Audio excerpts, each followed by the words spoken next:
Formålet med mitose er at skabe nye celler, der er identiske med den oprindelige celle. For eksempel hud.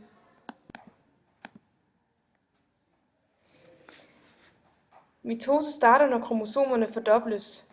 Det består af 2 kromatider.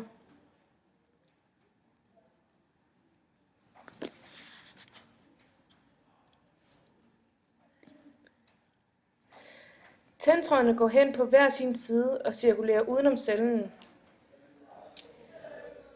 Derefter forsvinder cellemembranen. Ingen ved dog hvorfor.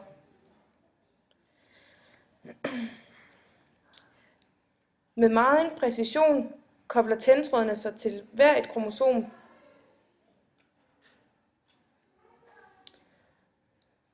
Når tændtrådene har koblet sig til hvert kromosom, flytter kromosomerne sig ind i midten, og tændtrådene trækker derefter kromosomerne over på midten, og kromatiderne forekommer.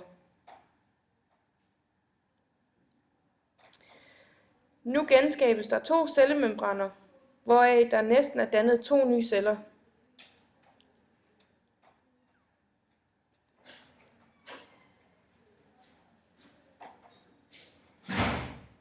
Herefter vil de 2 celler dele sig, og de 2 nye celler er nu komplette.